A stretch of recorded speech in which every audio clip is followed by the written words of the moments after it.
Tudo bem. Estou ouvindo vocês. Desculpa o Iniciou atraso, a viu, gente? Vocês me gravação, veem? Paulo. Iniciou a gravação. Vocês me veem? Agora nós estamos te vendo. Só o óculos e o fone de ouvido, mas tudo bem. Vamos fechar, Fone vamos de fechar ouvido os microfones, gente. que para você iniciar a furtou sessão. do filho. Júlio, Isso, que é o único que fechar está para fazendo iniciar a consigo sessão. funcionar. Começou a gravação, gente. Bom dia a todos. Hoje é Bom dia dia. 13 de abril de 2022. Vamos dar início à sessão do Tribunal de Impostos e Taxas da 4ª Câmara. Aos juízes, já foi dado a verificação do quórum. Não, ainda não verifiquei Então, o problema favor, aqui. Por favor, doutor Blau. Já vou. Desculpa, viu, gente? Hoje está complicado aqui.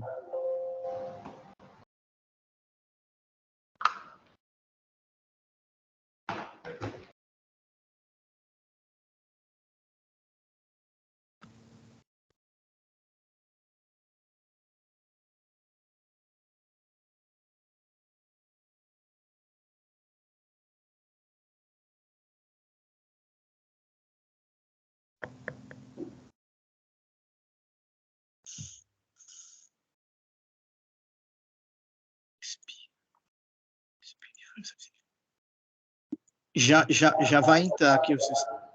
Problema de sistema. Já vai entrar aqui a verificação de quórum.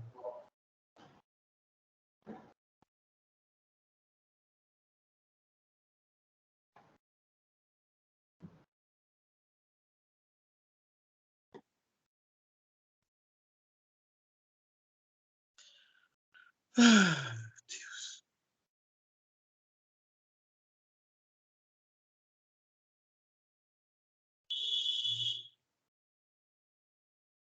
Sem problema, doutor Flávio.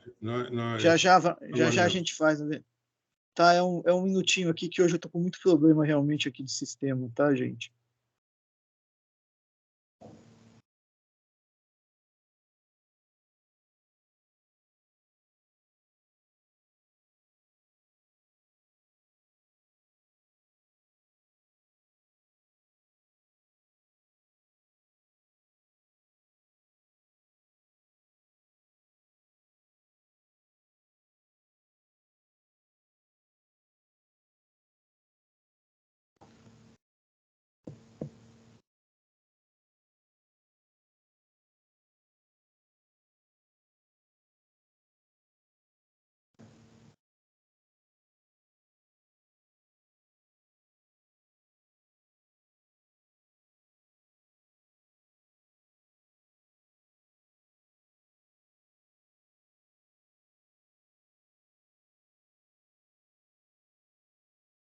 Mais um pouquinho e a gente já vai conseguir trabalhar.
Já consegui relogar de novo. Agora vamos ver se entra no Tite, está aguardando a Fazenda.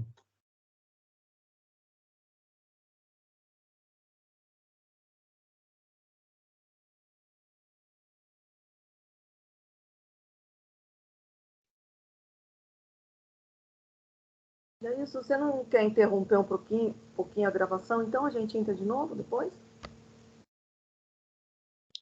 Mais uma vez peço desculpas a todos. Imagina.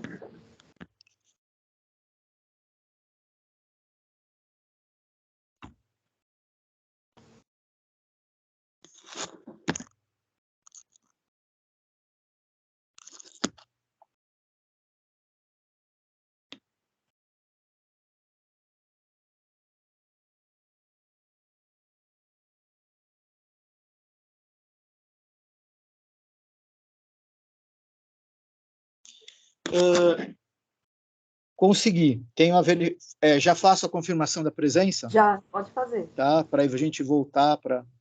Tá. Então, vamos iniciar a sessão. O primeiro processo é um retorno de vista, o patrono está presente, é o processo 410-1139-3M do Brasil Limitada, da relatoria do Dr. Flávio Nascibem, que saiu em vista, que eu tirei em vista na última sessão. Então, como já foi produzida sustentação oral, nós vamos direto ao voto. Eu vou apenas colocar meu voto.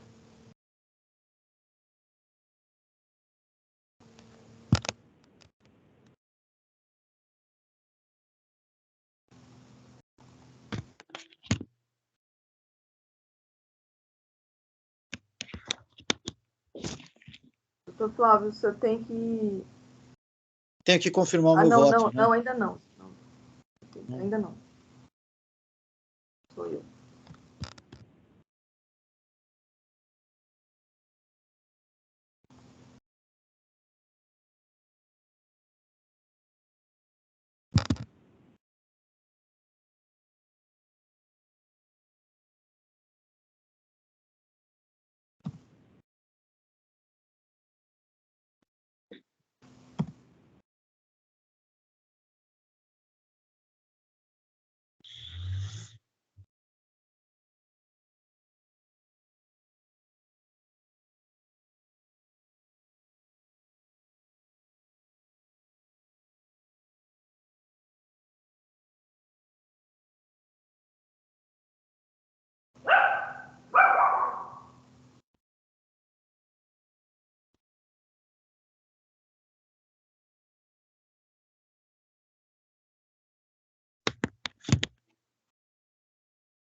Meu voto já está disponível.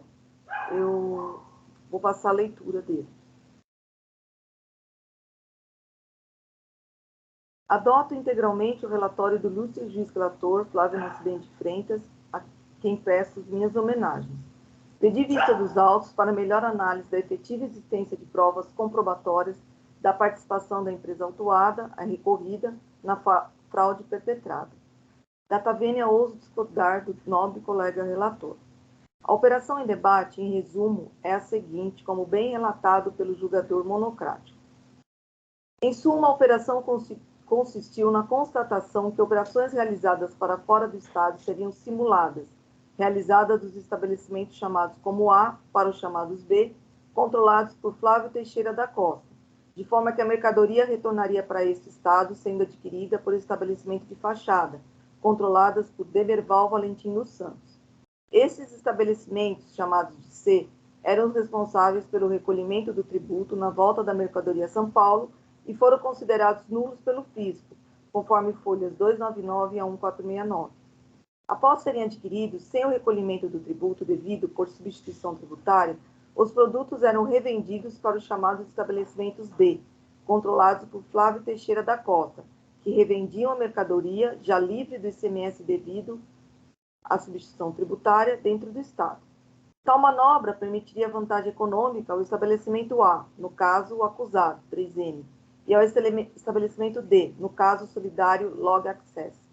A supressão dos tributos devidos permitiria vantagens competitivas a ambos, além da blindagem patrimonial fornecida ao se concentrar a responsabilidade tributária nos estabelecimentos do tipo C. Assim, resumida a fraude detectada, entendeu o fisco que a real operação se deu entre 3M e a Log Access, desconsiderando os demais negócios jurídicos celebrados e exigindo, no presente auto-inflação, o imposto devido pela operação interna própria da 3M e o ICMS-ST devido nas operações internas. Conforme bem decidiu o julgador de primeira instância, em que pese todo o conjunto probatório juntado, não há nos autos qualquer prova contundente de que a empresa recorrida, autuada, tenha participado direto ou indiretamente do esquema perpetrado, ou ainda que tinha conhecimento dele. Há provas de que houve a supressão do tributo devido, pela nulidade aplicada aos estabelecimentos do tipo C. Tal fato beneficia de forma direta os estabelecimentos do tipo B e D, os quais possuem vínculos diretos entre si.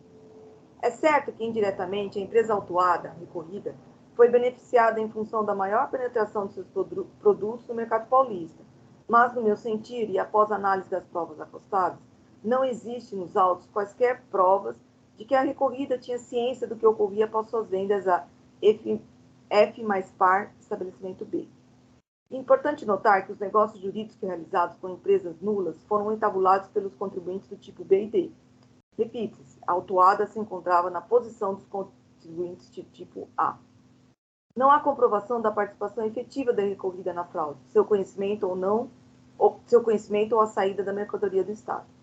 Como bem ressaltado na decisão de primeira instância, o fisco tentou imputar o modus operandi às atividades da recorrida, mas careceu da comprovação de que em períodos anteriores, ela, a recorrida, tenha realizado qualquer negócio efetivamente simulado de tal espécie com a citada paulistana, a F mais par, ou qualquer outro estabelecimento pertencente ao Sr. Flávio Teixeira da Costa. Relativamente à alegação de as operações se deram pela cláusula FOB, deve ser ressaltado que o próprio fisco reconhece que as mercadorias saíram do Estado, sendo indiferente se o frete se deu por cláusula CIF ou FOB. Ora, ainda que a saída se tenha dado por cláusula CIF, tendo em vista que houve a efetiva saída do Estado, reconhecida, repita-se, pela autoridade fiscal autuante, deveria, de qualquer forma, ser comprovada a participação da recorrida na fraude, o que, no meu entendimento, não está comprovado nos autos. A decisão de primeira instância analisou detalhadamente a operação e os documentos acostados, que efetivamente não apresentam qualquer prova de que a recorrida tenha participado da fraude. Nesse ponto, vale o destaque de trecho da decisão recorrida. Aí eu cito um trecho da decisão que ela faz referência a todos os documentos e que eu vou me abster de ler, porque é grande, mas aqui ela faz referência aos documentos, às provas, ao ponto da cláusula FOB ou CIF. Assim, o ponto central diante de todas as provas carreadas é o seguinte: ainda que a recorrida tenha obtido vantagem econômica em decorrência da distribuição de seus produtos a preços menores dentro do Estado de São Paulo, tal fato não comprova sua participação efetiva e consciente na fraude, requisito necessário e obrigatório para a desconsideração do negócio jurídico. Em relação às demais alegações, nulidade, cerceamento de defesa, que a recorrida aponta no recurso que o objeto a recorrida apontou, curvo-me a argumentação do nobre relator, que não altera o meu entendimento em relação ao mérito. Ante o exposto, com fundamento nas provas que se encontram nos autos, que, no meu entendimento, não tenho o condão de comprovar a participação da recorrida na fraude, conheço do recurso de ofício e lhe nego o provimento, mantendo integralmente a decisão de primeira instância para cancelar o auto lavrado. É o meu voto, senhores. Se alguém tem alguma consideração, por favor. Senhor presidente, eu solicitei manifestação, eu preparei uma pequena manifestação aqui em relação às provas, né? Eu achei relevante colocar essa posição da representação fiscal, então, se a senhora me permite, eu já está pronto, é só eu realmente redigir, copiar e colar aqui para dentro. Concedida, doutor Tabijo, está liberado. Pois não. Só um segundo. Vamos ver se entra.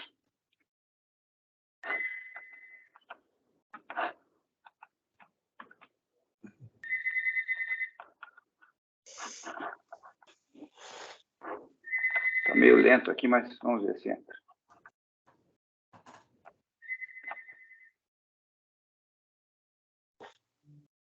Vamos lá.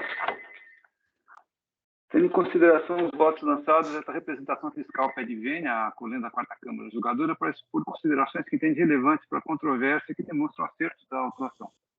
Algumas questões revelam fundamentais para o sofrimento das provas.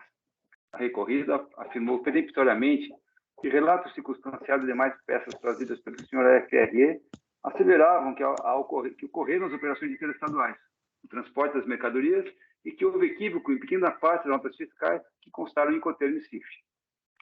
que se depende do relato circunstanciado da descrição de toda a operação, dos fatos que abrangem o contribuinte autuado, mas também outros, trazendo após mas também de outros contribuintes, né? Trazendo após elementos específicos da autuação. É nesse sentido que se menciona que na fase posterior da fraude ocorria, inclusive, a transferência interestadual e até o desembarque de mercadorias em outros estados. Nessa parte, o relatório que se faz é trazer um panorama do desenvolvimento da simulação e do aumento de sua sofisticação. Contudo, no presente ainda, o senhor FRE é peremptório ao afirmar que as mercadorias não transitaram para fora do estado de São Paulo. Veja-se o que aponta as folhas 7198. Aí eu trago aqui a que ele menciona. Fazendo-se uma pesquisa das passagens de veículos nas praças de pedágio situadas no estado de São Paulo, comprova-se que as cargas embarcadas na 3M jamais ultrapassaram as fronteiras paulistas, ou seja, foram descarregadas dentro do território paulista, caracterizando-se assim que houve uma simulação de operação interestadual com o intuito de sonegação de impostos. Com efeito, ao se compulsar a pesquisa de passagem de pedágio do anexo 5 das diligências, folhas 7354 7371, salta aos olhos que não houve transporte interestadual. Como exemplo, o cavalo mecânico placa BFZ 8427, que foi carregado na 3M no dia 19 de março de 2013, saindo às 7h12. Vê-se as folhas 7356, que o caminhão passa pela rodovia Anhanguera e Bandeirantes, indo para o Rodonel, tomando a rodovia Raposo Tavares em sentido a Cotia, município da agência das contas correntes da Log Access e F mais Par Rio de Janeiro. Dali, voltando 6 horas depois, tomando direção da rodovia Ayrton Senna, quando retorna no dia seguinte, 20/30, em direção à rodovia Anhanguera e Bandeirantes. Não houve qualquer passagem para a direção do Rio de Janeiro, caminho para o Espírito Santo, supostamente destino das mercadorias. Esse é apenas um exemplo dentre os demais apontados na resposta à diligência, que demonstra que as mercadorias não saíram do território paulista, tendo em vista que o emitente do documento fiscal tem o ônus de comprovar a saída interestadual, conforme dispõe o 36.4 do regulamento, sob presunção de que se considera interna a operação, e não havendo prova nesse sentido, de rigor, considerar que as operações como internas, apontando para o acerto da autuação. Assim, independente da controvérsia sobre o acerto ou não da cláusula de transportes das notas CIF ou FOB, cabia a recorrida comprovar a saída dos mercados do território paulista. As provas apontam em sentido diverso. Isso soma-se às demais considerações já apontadas por essa representação fiscal, como recebimento das mercadorias com carimbo aposto da Log Access, pagamento por parte da F mais Par Rio de Janeiro, e-mail de destinatário NFE, IND, LogDist, Login e Log Access, tendo consideração Log Access, que tendo em consideração os valores lançados, representa pede. Eita, já aqui. Juntou 2 vezes, só um segundo. Eu preciso depois fazer uma edição aqui. Dali, pagamento que parte mais par, Login Access, que compartilha endereço na Rua Nova São Paulo e Itapevi, entre outros. Quanto à controvérsia dos pagamentos, traz a colação, decisão de caso análogo, referente à mesma operação Catarse, que bem se aplica ao caso vertente, DRT 14.4.101.109, de 2017, 14ª Câmara Jogadora, aí eu trago a ementa, mas eu só vou destacar o parágrafo 25. Em caráter do obiter dictum, anoto que, observando a legislação de regência, a depender do caso concreto e a título meramente ilustrativo, tensionando seu exemplo, seria possível que a operação ser a título gratuito das empresas do grupo A até empresas do grupo D, desde que A não recebesse valores de B, B não recebesse valores de C e C não recebesse valores de D. E, evidentemente, B e C não fossem empresas declaradas inidôneas. Da mesma maneira, seria possível que empresas do grupo A, por questões macro, microeconômicas, regionais, mercadológicas, marketing, etc., operarem com prejuízo independente do IVA, desde que A efetivamente recebesse o valor real do preço ajustado de B, desde que B efetivamente recebesse o valor real do preço ajustado de C e desde que C efetivamente recebesse o valor real do preço ajustado de D. E, evidentemente, B e C não fossem empresas declaradas inidôneas. É a rigidez e a realidade das operações que devem ser consideradas. Nesse sentido, com todo respeito, entende-se acertada a atuação fiscal, pugnando-se mais uma vez pelo provimento do recurso de ofício. Então, essa manifestação que eu trouxe para submeter à Câmara, né? Só peço vênia realmente para fazer uma edição aqui da manifestação, porque ela dobrou aqui.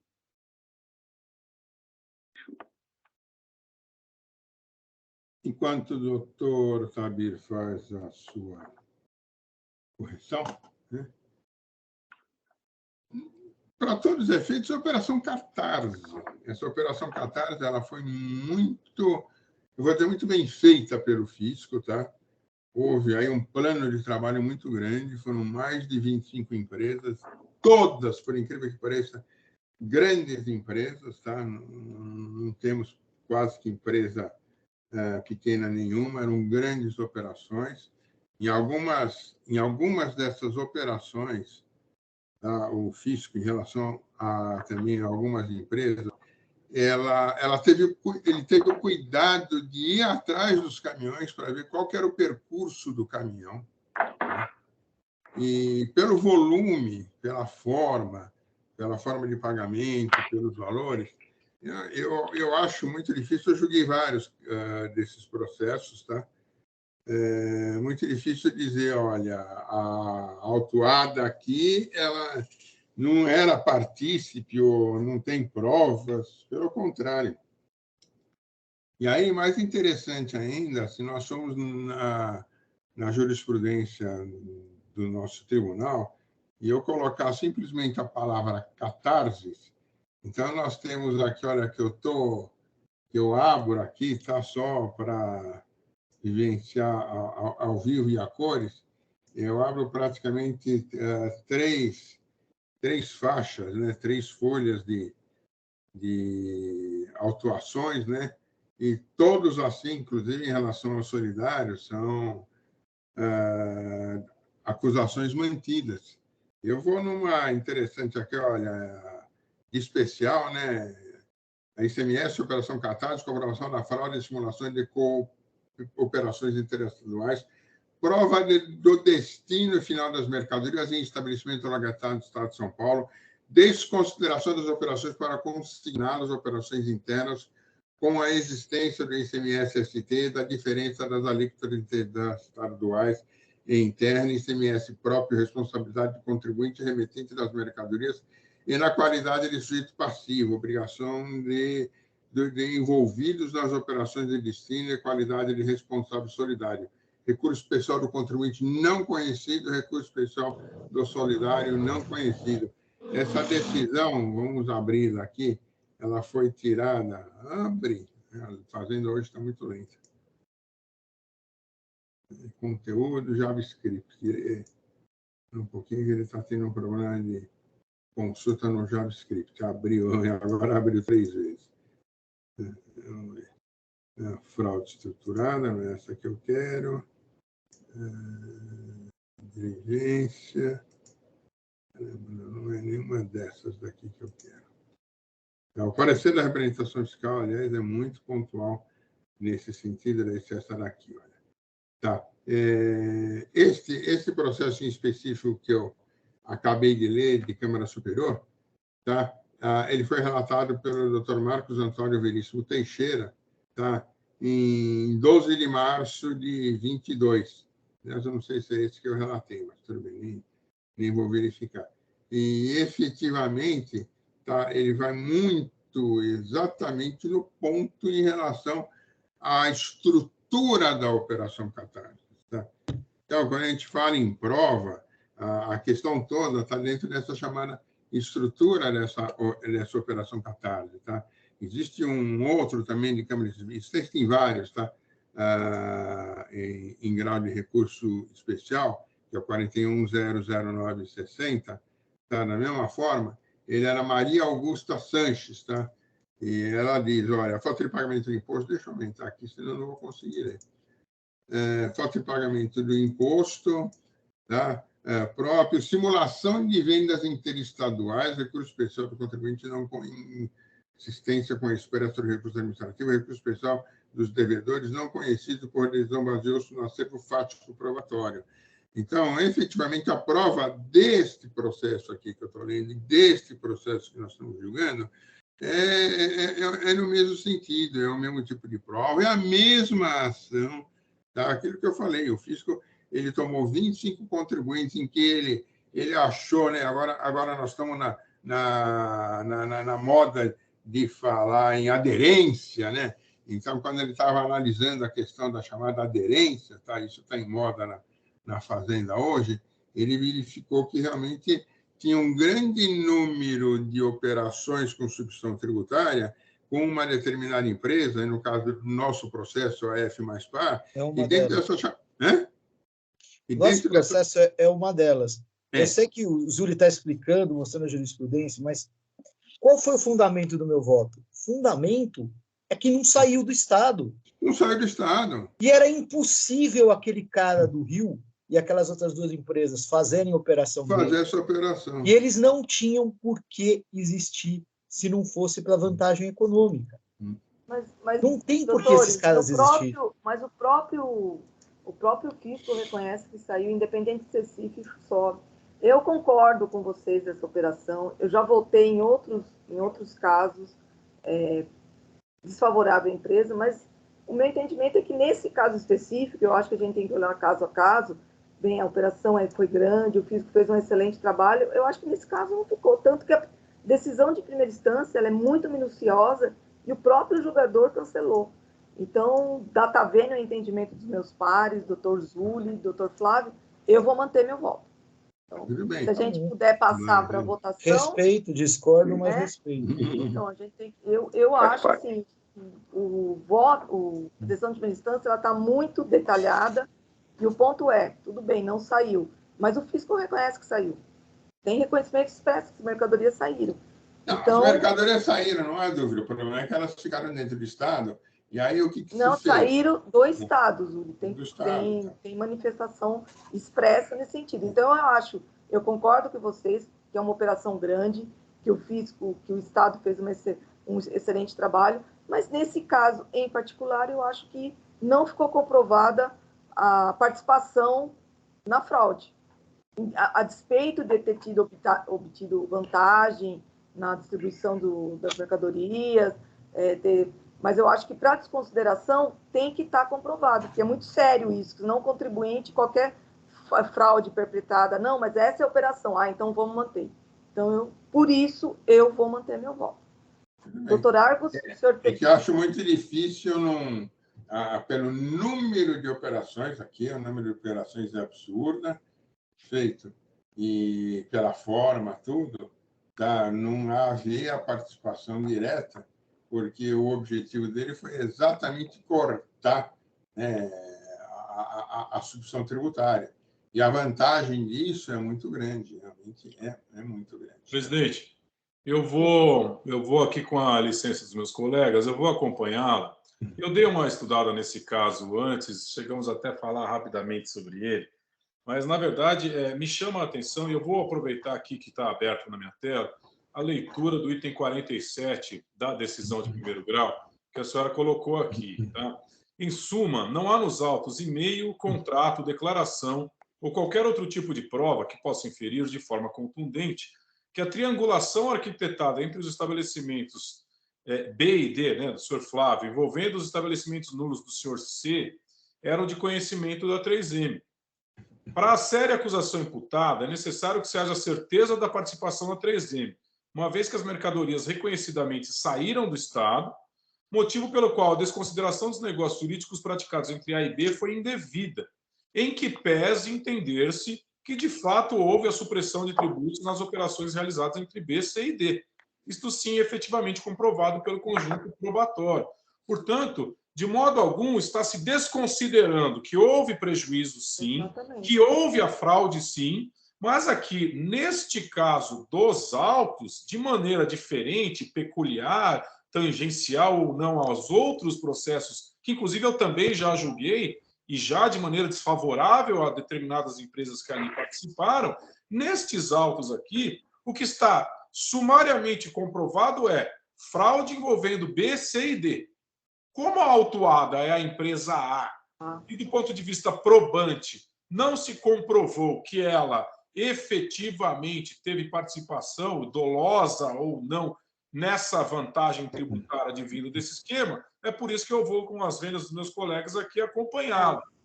Mais uma vez, eu estou deixando muito claro, não está se desconhecendo a fraude, não está se negando que houve, que era horrorosa, que a Operação Catarse foi muito bem feita, que é digna do nosso elogio mesmo, o trabalho do fisco, mas que aqui não se pode atribuir essa responsabilidade efetiva para a 3M. Esse é o meu ponto. Não tem a prova contra a 3M, que ela obteve vantagem, se teve ou não, mas a autuação é desconsiderar. Então, se for desconsiderar, tem que provar com intenção, o conhecimento, e não está aprovado. Eu sou obrigado a concordar com os meus colegas, o doutor Flávio, o doutor Zulli, também com o doutor Tabira. Acho que são ponderações aí seríssimas e corretas, porém, em relação à imputação que foi dada à 3M e aquilo que se encontra nos autos, o meu entendimento acompanha o da senhora.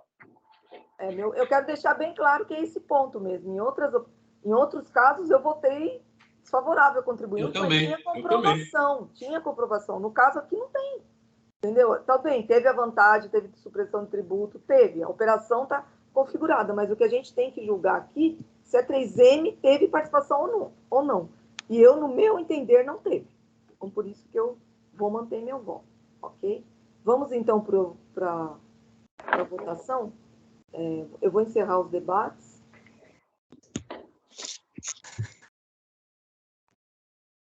Verificar quórum.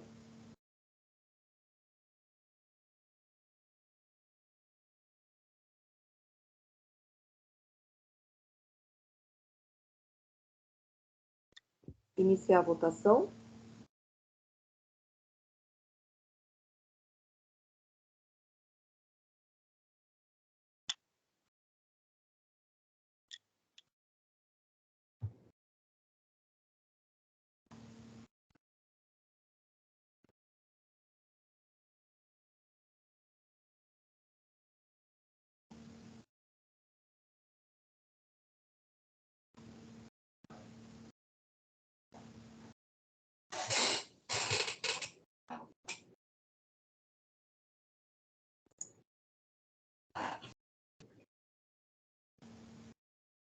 Então, por maioria, né, voto de qualidade, foi conhecido integralmente o recurso da Cefaz, mas a ele foi negado provimento. Obrigado ao patrono que está presente e vamos passar para o próximo processo.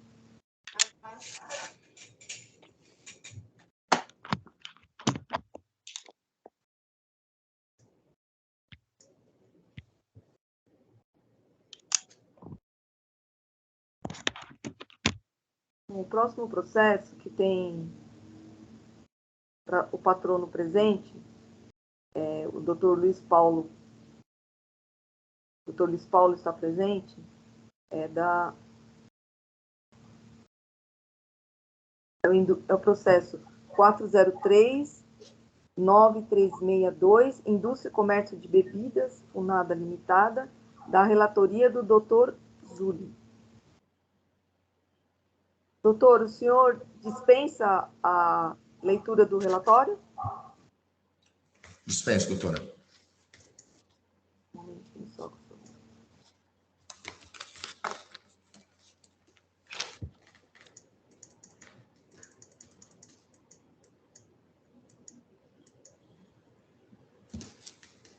Doutor Zulli, a palavra é sua. Então, trata-se de um recurso de ofício, né? Tá? A acusação é de infrações relativas aos documentos fiscais na entrega, remessa, transporte, recebimento, estocagem e depósito de mercadoria por ter recebido em 8/8/12 mercadorias no valor de R$700 mil, desacompanhados dos documentos fiscais correspondentes às quais foram apreendidas pelo auto de infração número tal, conforme se comprova pelas notas fiscais. Consta detalhado relatório circunstanciado, tá? O processo teve várias idas e vindas, tá? Encontra-se perfeitamente instruído, está dentro do seu compasso, dos seus trilhos, tá? A representação fiscal bem se manifestou também em relação a isso. O ilustre patrono vai realizar a sustentação oral? Vou sim, doutor Zulli. Tá. Então, eu acho que já está identificada efetivamente a acusação, e eu vou chegar aqui à sustentação oral. É interessante que esse processo, só por curiosidade, ele já passou pela mão do doutor Durval Ferros Barros, pela doutora Rose Sobral, tá? Enfim, já foi a recurso especial, perfeito? E agora já passou pelo doutor Augusto Toscano, e agora nós estamos novamente, a princípio pelo doutor Argos, pelo doutor Argos Campos Ribeiro, tá? Não pelo doutor Argos Gregório, e agora nós estamos aqui novamente em sede de sustentação oral. O senhor tem 15 minutos para a sua sustentação oral, que eu vou tentar digitar. Bom dia a todos. Obrigado, doutor Zuli, relator. Em nome de quem eu cumprimento a doutora Maria Helena. Só um momentinho, o senhor está com a câmera desligada, se eu puder ligar? Eu? Tá fechado. Para mim está aparecendo, doutora Maria Helena. Tem algum problema, Jailson, de não aparecer para a gente? Jailson? Olha, eu sugeriria para ele sair e adentrar novamente. Isso acontece bastante aqui, né? Continua não aparecendo? Não aparece para a gente. Desculpa, eu vou sair então da sala e entrar novamente. Então tá, enquanto isso a gente passa para o outro voto, aí o senhor... Vamos só para adiantar, gente? Vamos votar que os outros não tem sustentação? Então, primeiro, vamos pela pauta. Dr. Argos, processo 407-9573, Hetting e Colin Tecnologia Térmica Limitada. Só para a gente adiantar. Perfeito, presidente. Pedir a gentileza de me liberar a edição. Só vou gravar a sustentação oral. Perfeito. O voto é curto. Assim a gente já agiliza, né? Ótimo. Pode iniciar, doutor Argos. Tá. A senhora consegue, pronto, editar o relato? Eu já vou aqui para que os colegas possam acompanhar.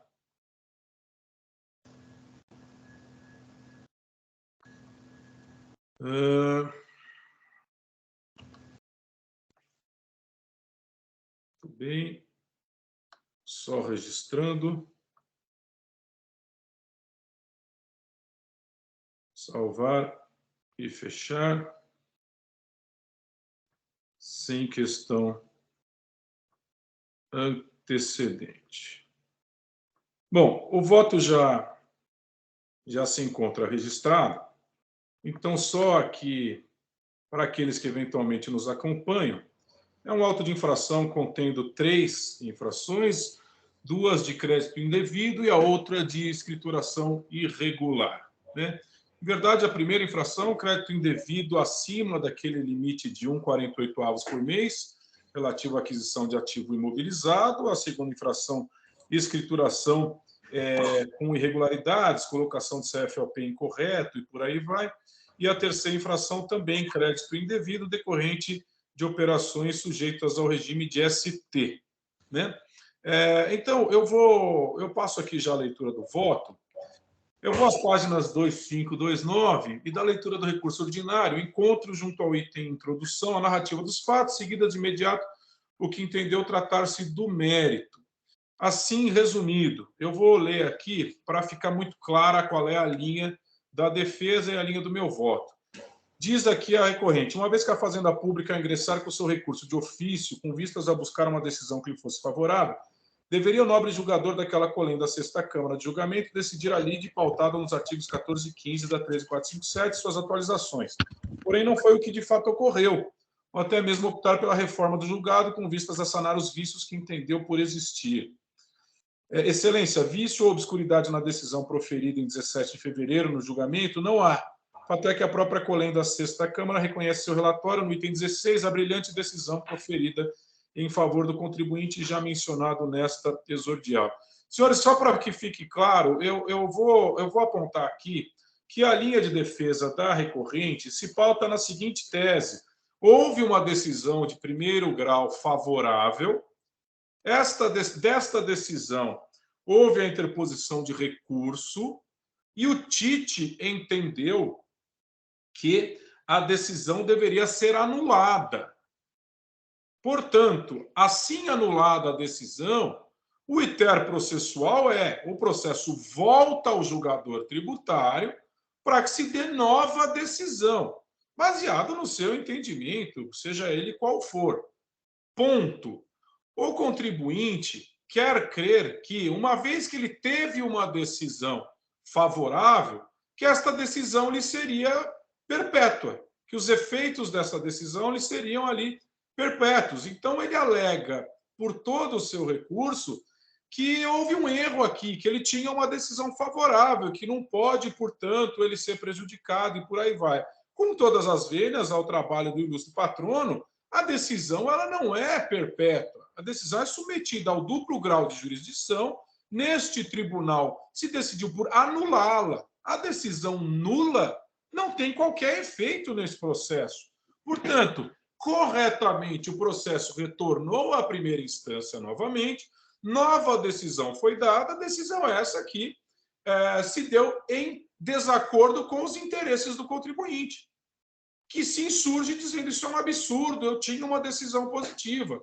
Ora, no mérito propriamente dito, não se discutiu nada neste recurso. Simplesmente a insurgência dizendo isso está viciado porque eu tinha uma decisão e a decisão foi mudada.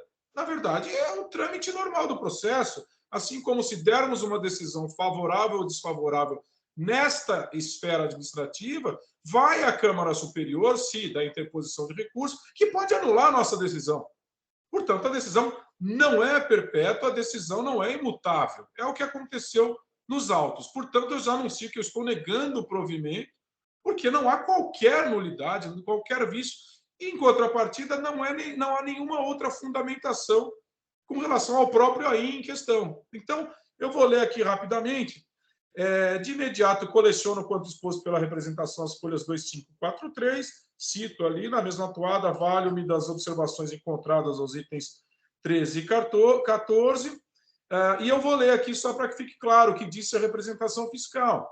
O destrame de sua resignação recursal constitui a suposição totalmente desacertada de que a decisão de primeira instância seria definitiva, o que tornaria sem efeito o julgamento posterior que manteve as acusações fiscais. Ora, por óbvio que tal argumento carece de qualquer lógica. As câmaras julgadoras do egrégio Tite possuem autonomia para anularem de forma parcial ou integral o julgamento da defesa, caso entendam por qualquer motivo necessário que a decisão não atendeu aos procedimentos do contencioso. Caso assim o determine, os autos retornam ao DTJ e a decisão anterior é tornada sem efeito. É exatamente isso que foi colocado aqui. Entendo pela correção do quanto apontado acima e tomando tais argumentos como minhas razões de decidir, nego o provimento aos argumentos preliminares trazidos às folhas 2531 e 2534. Não há que se falar em ofensa ao contraditório. Resta manifestamente equivocada a afirmação junto ao item 3 do recurso, eu cito aqui as afirmações. Anoto que após a decisão proferida por este Tite, que anulou, repito, anulou a decisão de primeira instância, determinando o retorno desse expediente administrativo para que nova decisão fosse proferida, estes autos foram diretamente ao julgador de piso e não à fiscalização. Os fatos aqui são incontestáveis, evidenciando a equivocada leitura da recorrente sobre o inter processual verificado. Portanto, assim, eu estou aqui citando outras observações nesse sentido. O que se verificou foi o pronunciamento legítimo deste Tribunal de Impostos e Taxas, segundo o qual, em unanimidade, se decidiu as folhas 2511 pela anulação da decisão anterior para que outra fosse proferida. Eu concluo. Decisão anulada é decisão sem efeitos. Não sendo a decisão de primeiro grau definitiva, não pode ser aceito o argumento de que, aspas, este contribuinte viu seu direito e sua decisão favorável anterior simplesmente ruir. Nada disso aconteceu com todas as vênias e com todo respeito ao ilustre patrono. Bem, cito aqui exatamente que, com relação ao mérito, não tem muito aquilo que se discutir, porque eles citam as folhas 2532, o próprio autuado. Ademais, cabe registrar que, de fato, não contestamos o mérito da autuação, com vistas ao aspecto legal de sua aplicabilidade. Eu coloco aqui, né, que, de um lado, a recorrente confessou expressamente em seu recurso o mérito da autuação e, do outro, deixou de apresentar qualquer alegação que tenha trazido na sua defesa. Então, assim, não foi devolvida qualquer matéria aqui para o tribunal a respeito do mérito, e ele concorda com o mérito. Portanto, é aquilo que eu constato, digo ali que não tem nulidade alguma, cito o artigo 138 do CTN com relação à responsabilidade excluída por denúncia espontânea. Ele também diz, não, mas eu corrigi tudo. Sim, só que depois da fiscalização, não prevalece os efeitos do parágrafo único, do artigo 138, mas sim a leitura do parágrafo único. Não se considera espontânea a denúncia apresentada após o início de qualquer procedimento administrativo ou medida de fiscalização relacionadas com a infração. Bem, cito também o artigo 136, que fala da responsabilidade pelas infrações, dependendo da sua intenção, né? E, finalmente, vou lá ao DDF, constato falta de recolhimento de imposto nos itens 1 e 3, o que, per se, já afasta a possibilidade de redução da multa com base no 527A. Só para finalizar, para dizer que ataquei todas as questões trazidas em sede recursal, afasto os argumentos acerca da aplicabilidade do quanto disposto na Instrução Normativa CAT 10 de 68. Nos moldes suscitados pela recorrente, eis que sua tese, como ela própria é exposta às folhas 2533 do apelo, estaria em total harmonia com a decisão proferida em primeira instância no ano de 2017. De novo, baseia os seus argumentos na primeira decisão que foi anulada, né? Portanto, diante do exposto, conheço do recurso ordinário para negar-lhe provimento. Em brevíssima síntese, presidente, é o meu voto. Eu acho que está muito claro, né? Eu acho que não tem dúvidas. É uma interpretação, com todas as vidas, equivocada, no sentido de validade de uma decisão anulada. Não atacou o mérito, não atacou, então não tem argumento para análise. Eu vou acompanhar o doutor. Doutor Zuli, doutor Flávio, doutor Tabira. A questão é bem objetiva. É bem objetiva. Eu acompanho. Então, eu vou encerrar os debates. Verificar quórum, por favor.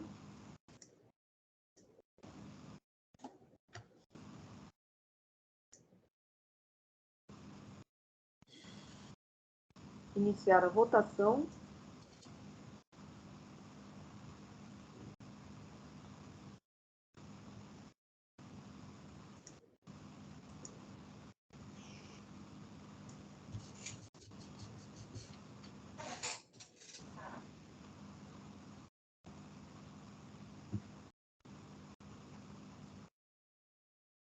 Por unanimidade, foi conhecido integralmente o recurso, mas não provido.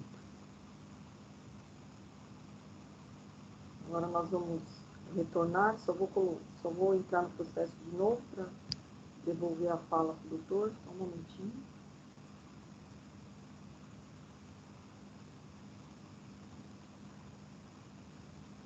Doutor, o senhor pode prosseguir, iniciar a sua sustentação oral, por favor. Obrigado, doutora Maria Helena.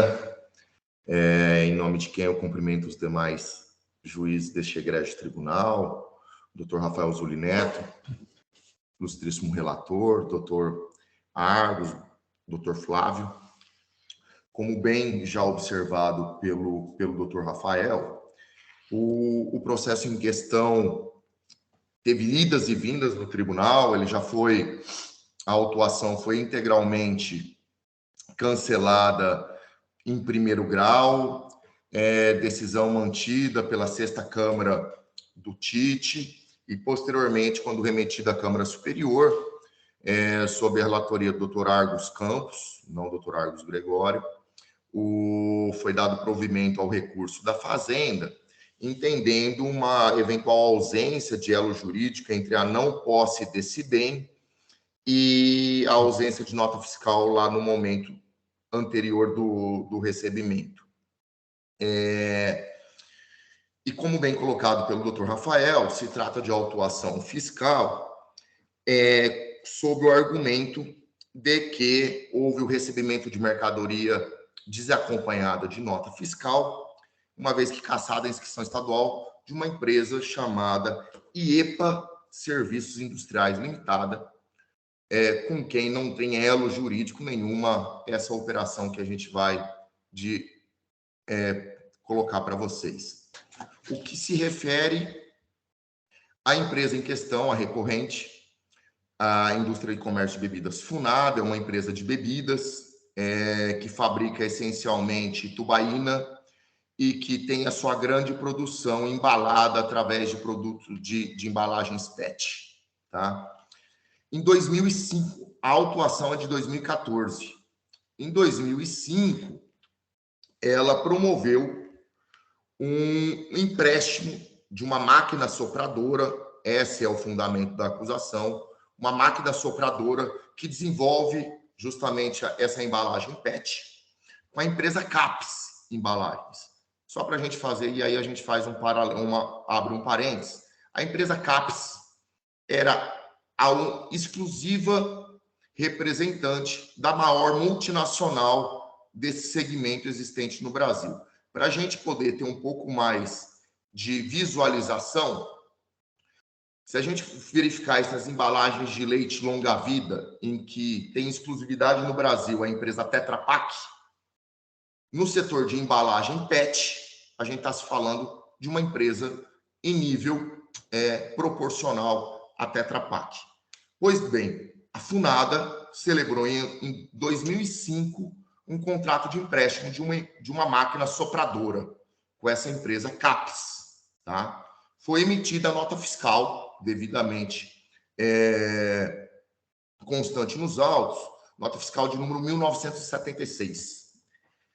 Ainda no ano de 2005, a CAPES promove junto à CETESB a entrada para liberação de autorização, tanto de instalação dessa máquina no Parque Fabril da Funada, como a liberação de uso dessa máquina, o que foi concedido no ano de 2006.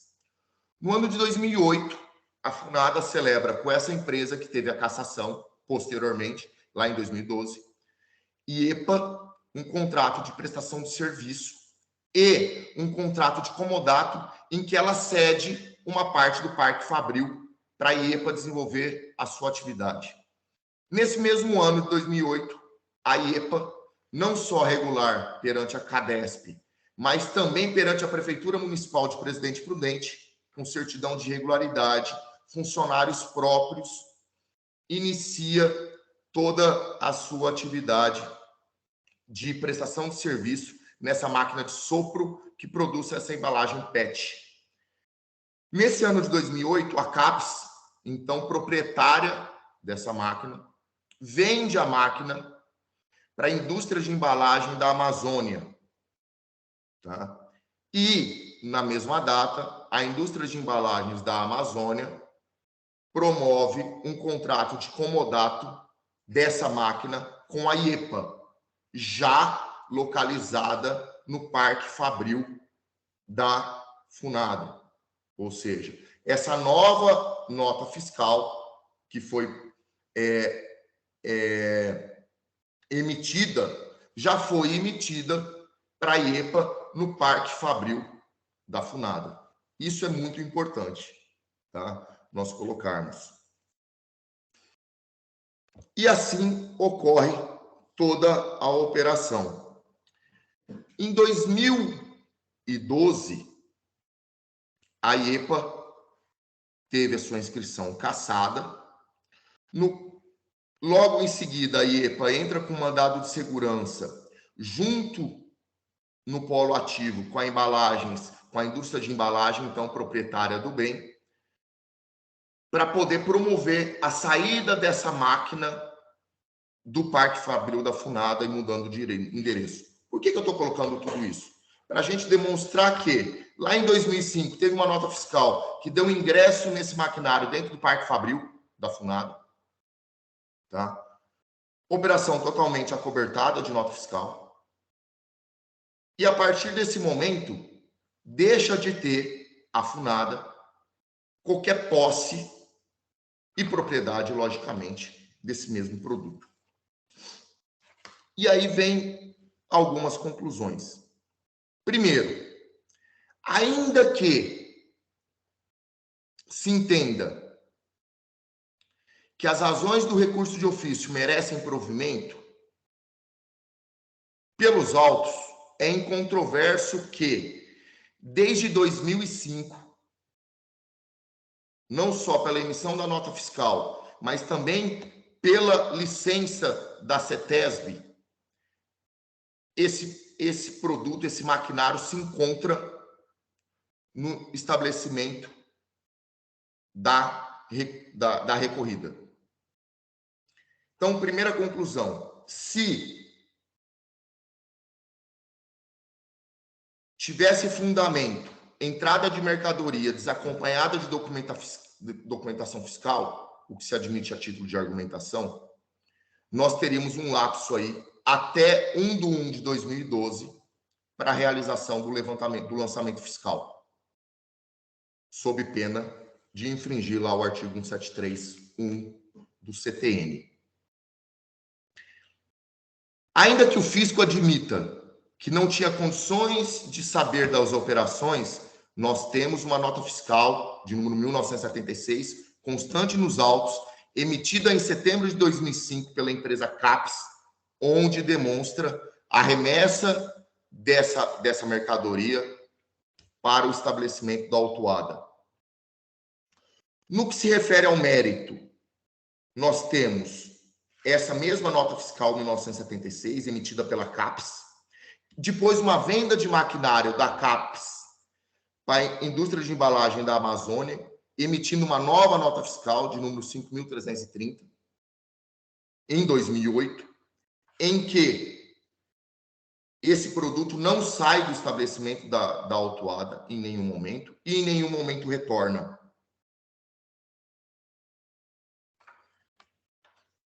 Como bem desenvolvido pela decisão de primeira instância, após a venda do maquinário da CAPES para a indústria de embalagens plásticas da Amazônia, a IEPA, que teve sua inscrição estadual cassada, ela já estava sediada dentro do estabelecimento industrial da autuada, conforme noticia, inclusive, contrato de comodato juntado aos autos.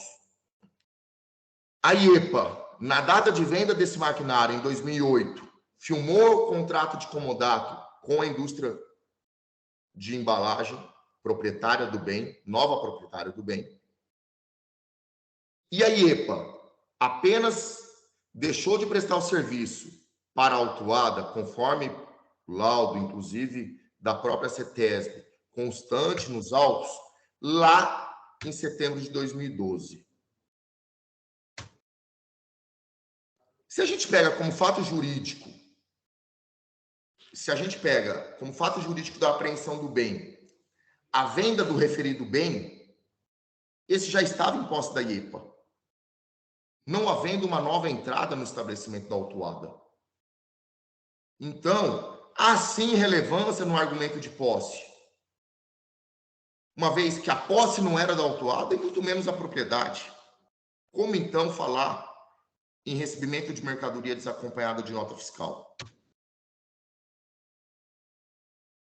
Nós temos, para corroborar todos esses argumentos, toda a emissão de notas fiscais, celebração de contratos de comodato, autorização de CETESB para instalação e funcionamento do maquinário e o pagamento pela prestação de serviço, tudo demonstrado nos autos e em nenhum momento arguido pela fiscalização, no sentido de combater a operação efetivamente dita. Então, o que a gente verifica? Que cercando de todas as cautelas, a autuada não só efetivamente recebeu pelo produto desse maquinário, que são as embalagens PET, com que ela desenvolve os seus produtos, refrigerante, grande parte da sua produção é embalada em produtos PET, mas também se cercou de todos os elementos para lhe demonstrar que essa operação era uma operação de boa-fé. Pagou pelos serviços em conta bancária da empresa IEPA, regularidade fiscal, exigiu a sua regularidade perante a Prefeitura Municipal de Presidente Prudente. Nenhum desses fatos foi combatido pelo fisco. A autuada jamais aproveitou de nenhum crédito de ICMS ou teve benefício fiscal em virtude dessa operação. nenhum momento foi consubstanciado com os autos má-fé, dolo, fraude ou simulação. Tá? Então, nós temos uma operação que efetivamente ocorreu. Nós temos, de outro lado, nenhum fato que desabone a conduta da autuada, muito menos alguma alegação de dolo, fraude ou simulação. E aí, por fim, não só os argumentos da recorrida merecem prosperar, cancelando a autuação em definitivo, como também vale a pena ressaltar que, com o advento da Lei 16.497 de 2017, a multa aplicada de 50% da operação foi reduzida para 35%. Então, também faz parte dessa sustentação oral o requerimento de retroatividade benigna lá nos termos do 106.2c do CTN. Então, doutor Rafael, eu agradeço a oportunidade e acredito que eram essas as considerações por parte desse patrono. Doutor Luiz, eu agradeço a sustentação, excelente sustentação. Doutor Zúlio, a palavra é sua. Muito bem. É um caso interessante, né? Permite-me debrucei em relação aos fatos. Eu digo, a questão central, sem dúvida, é o recebimento de mercadoria desacompanhado do documento fiscal correspondente às quais foram apreendidos através do auto de apreensão número tal de 8/8/12, conforme comprovado pelas notas explicativas de documentos anexos. Diz de forma clara o fisco em suas notas explicativas.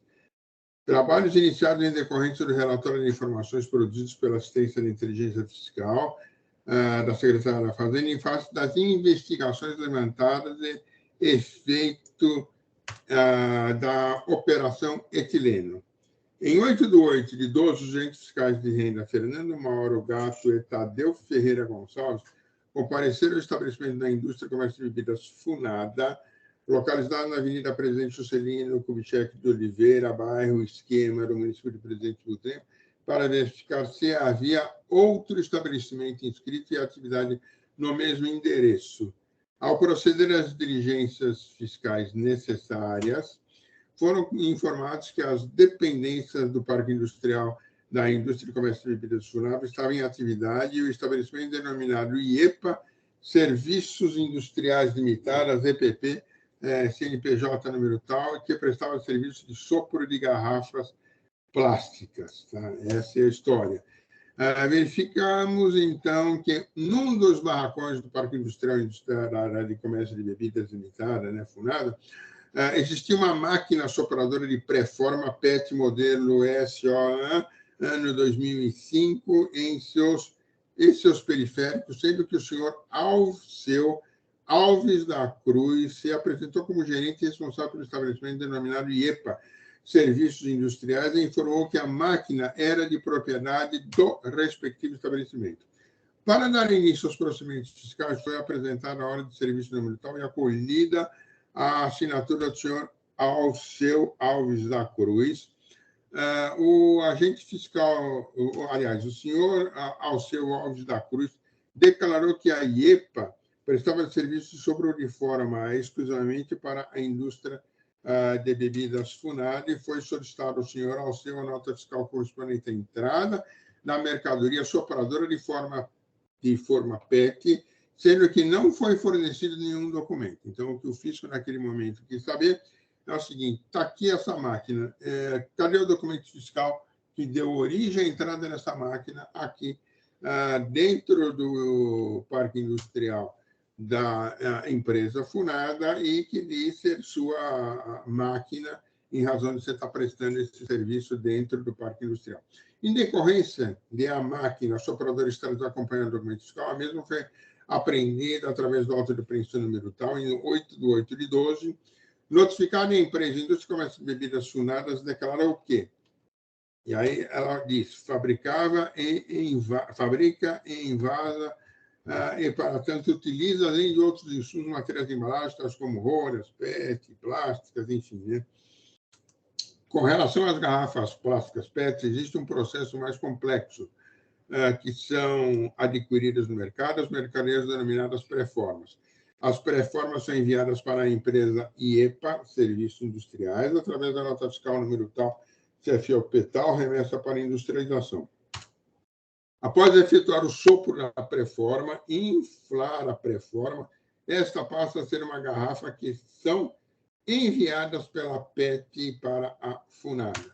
Foram apresentados os contratos de comodato de imóvel e o contrato de renovação de comodato de imóvel, firmado entre a empresa Funada de Serviço. Após a apreensão da máquina e dando continuidade aos trabalhos de operação interina, verificou-se que o estabelecimento da IEPA integrou a organização constituída para a prática de fraude estruturada com o objetivo de suprir o pagamento ao Estado de São Paulo.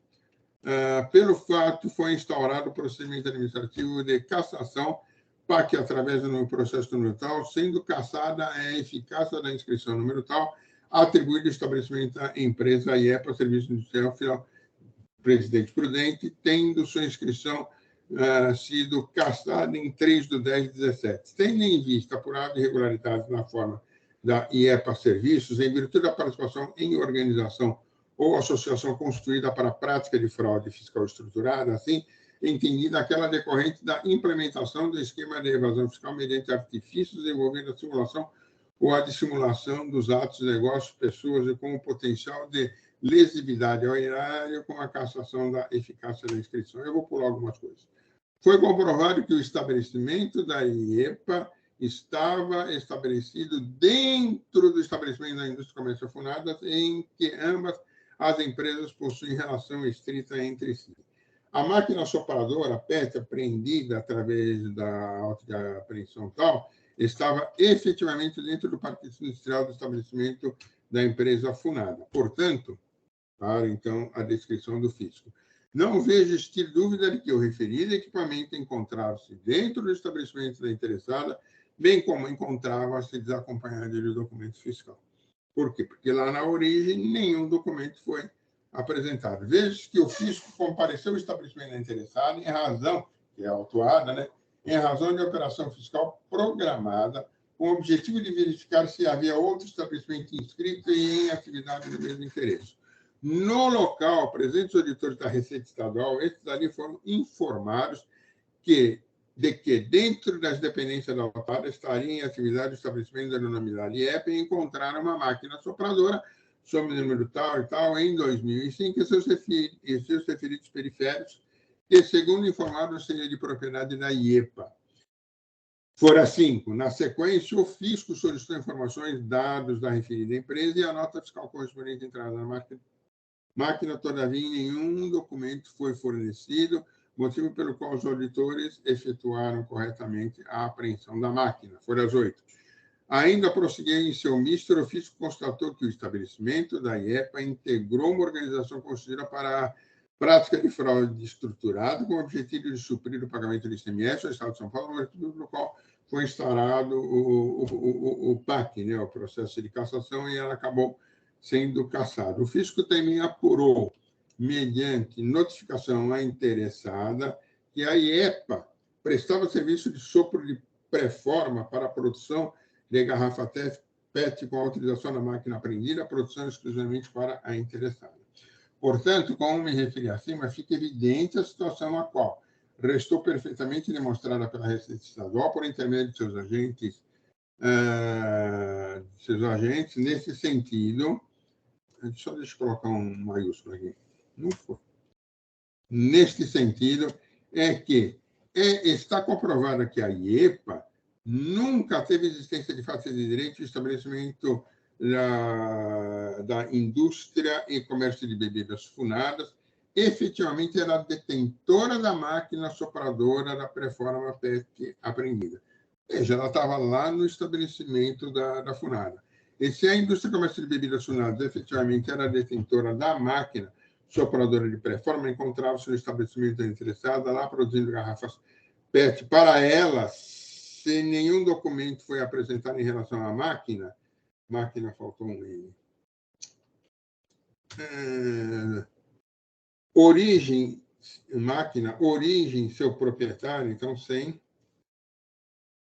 origem, seu proprietário, na nota fiscal de aquisição, e cujo único argumento foi no sentido de que a máquina pertenceria à empresa IEPA, a qual nunca existia e encontrava-se em situação regular perante o fisco, fica claro, segundo todos esses elementos, que a máquina estava no estabelecimento em poder interessado e de forma irregular. Em razão de tais fatos e circunstâncias de situação fática clara e cristalina, correto procedimento fiscal por parte dos senhores auditores fiscais da Receita Estadual em constituir o crédito tributário sob o fundamento de recebimento pela autora da referida máquina sem documento fiscal. A seu turno, a interessada, em sua defesa, alega ter adquirido a referida máquina a título de empréstimo da CAPES e embalagens, conforme nota fiscal número tal, folhas 456, história diversa da encontrada pelo fisco. Segundo, e aliás, é o que conta agora e nos informa também a sustentação oral. Segundo a empresa autuada, recebeu a máquina, abro aspas, para que se realizasse a suprarreferida industrialização das garrafas PET, e é necessária a autorização de equipamento próprio, no caso, máquina de sopro, razão pela qual a defendente adquiriu em 23/9/5, a título de empréstimo, uma unidade da máquina sopradora tal, cujo a CAPES embalagens, e aí eu dou os dados da CAPES. A operação acima mencionada está representada na nota fiscal de saída número 1976, emitida pela CAPES embalagens, e que a defendente aproveita a oportunidade para juntar ao presente e junto o documento. A seu turno, porém, o auditor fiscal informa na sua manifestação de folhas 552 a existência de processo judicial de mandado de segurança impetrado pela empresa IEPA, Serviços Industriais Limitada, em a empresa Embalagens Plásticas da Amazônia, o qual contém a alegação de que a máquina do tipo sopradora Cidel SP, de ano 1905, e seus periféricos são de propriedade da indústria de embalagens plásticas da Amazônia.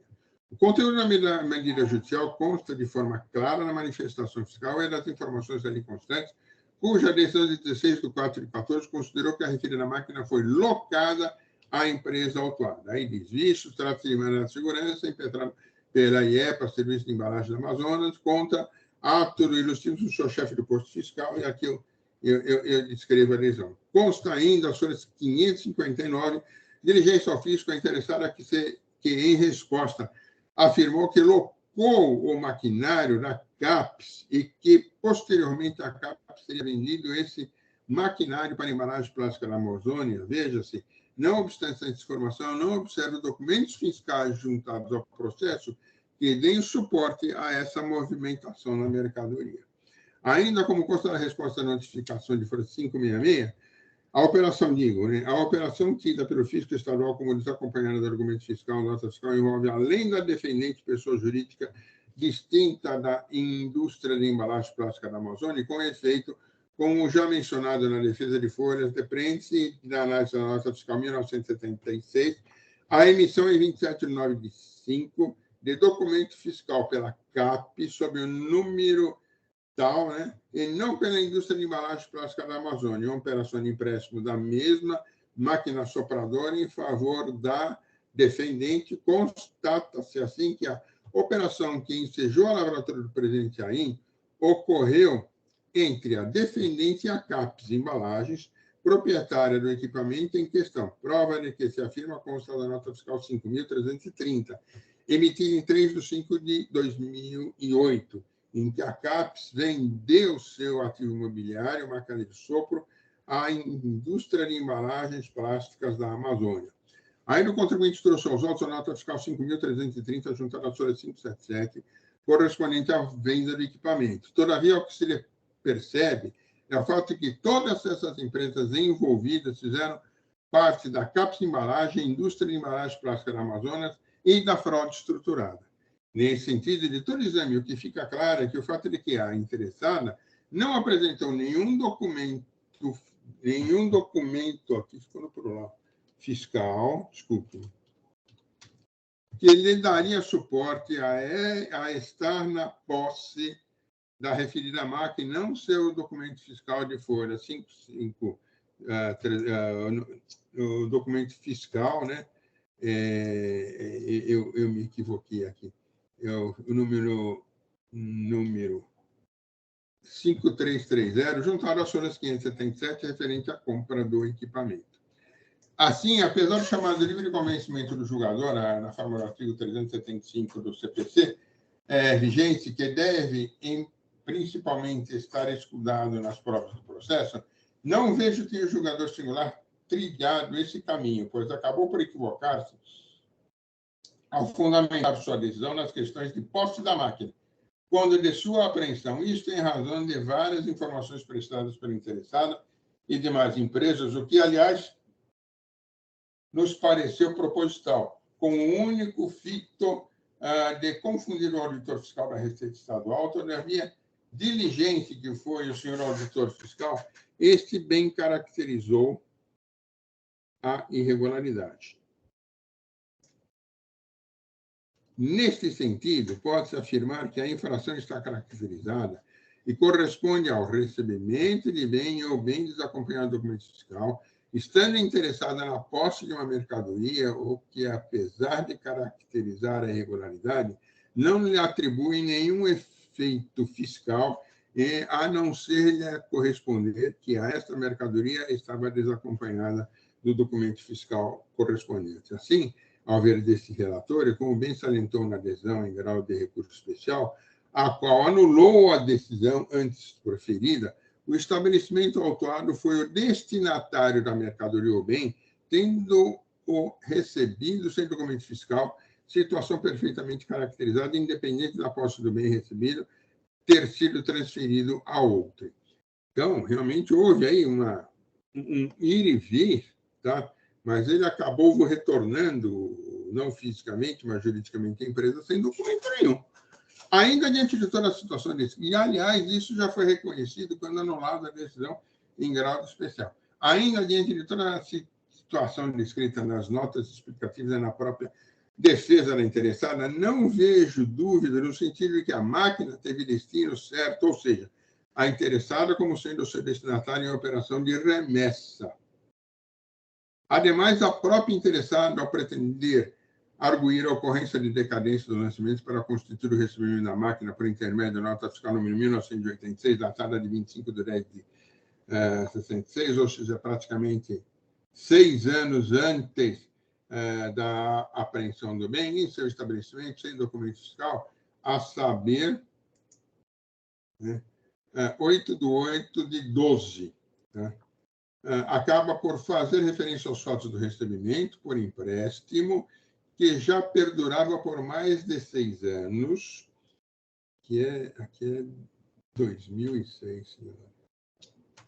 Droga.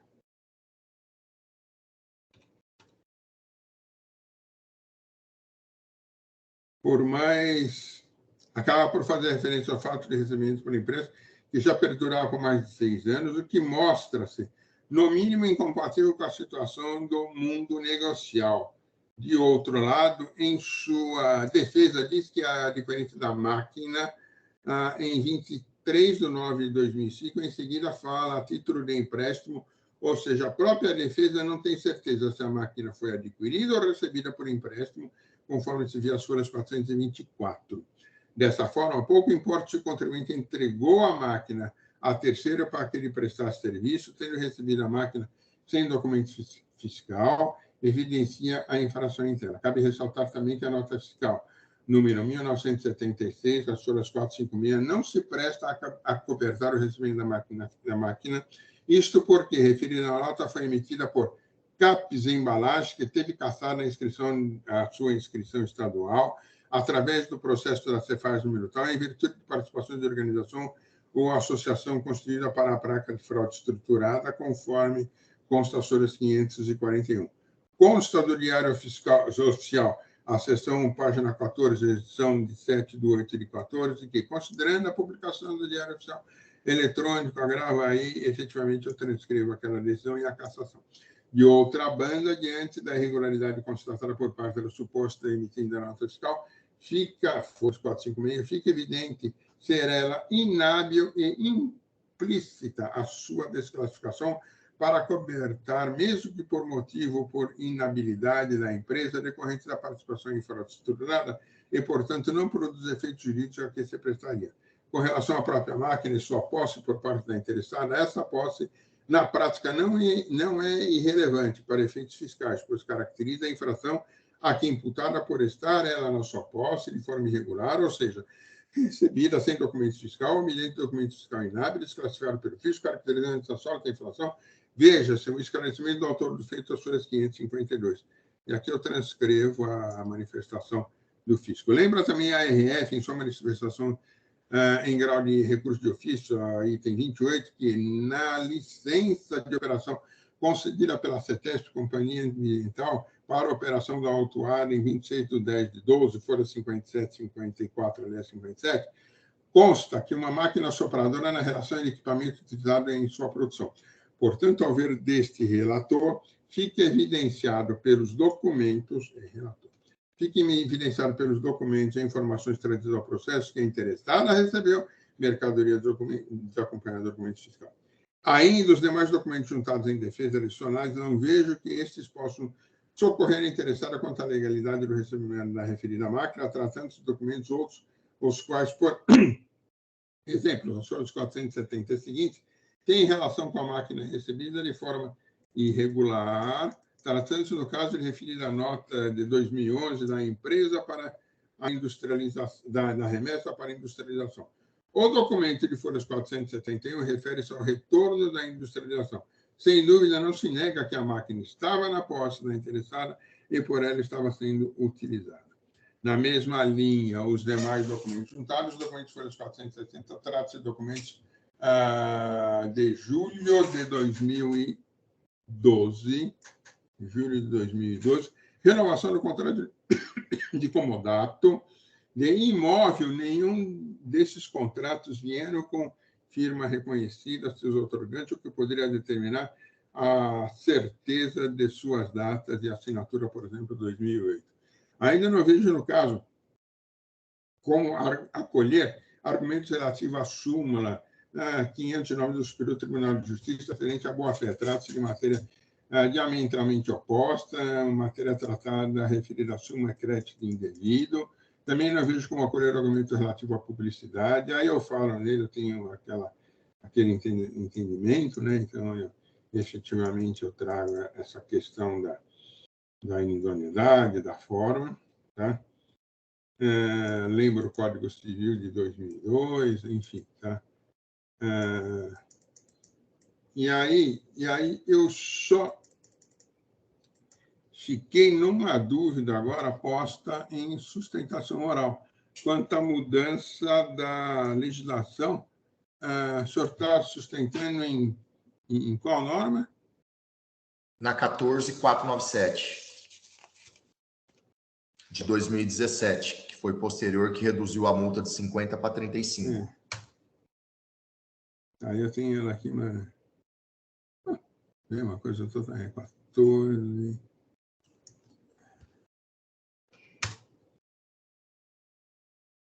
Estou tentando achar ela aqui, vamos ver. Eu me lembro e não... Ela tem que estar lá no meu kit aqui. Aqui.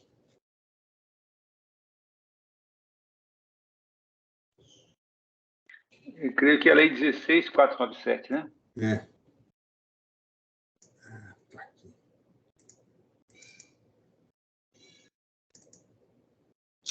Obrigado. Titilesh.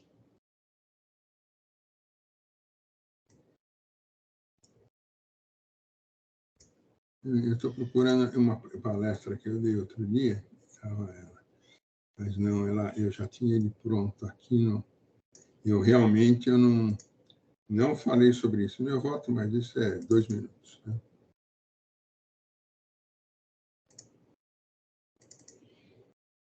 Tá aqui.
Só um segundinho, tá? Eu tenho um problema aqui para abrir o meu arquivo.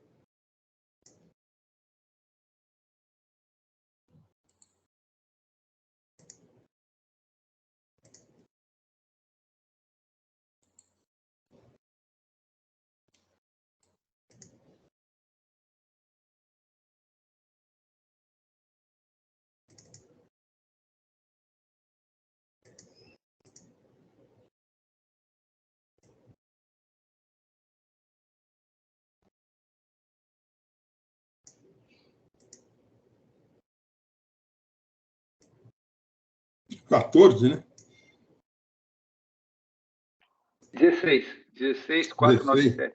16.497, desculpa, de 28 de julho que altera o artigo 85B, salvo. Ela mesmo, então, eu tô abrindo, estou com ela. 3A. É.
Eu vou ter que refazer novamente.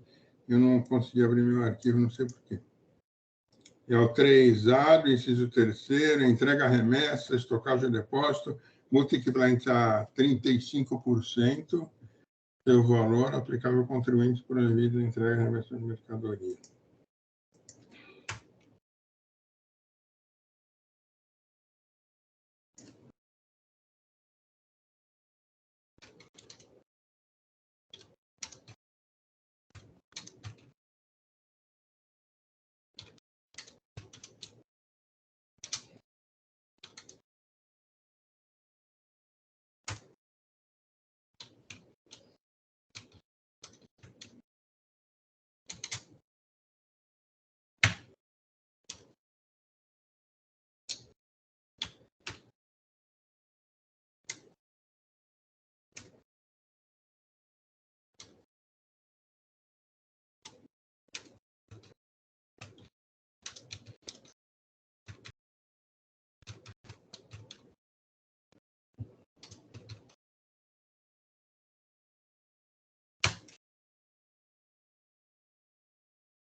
Eu estou negando o provimento. Eu tinha esse parecer pronto já, com base na retroatividade benigna.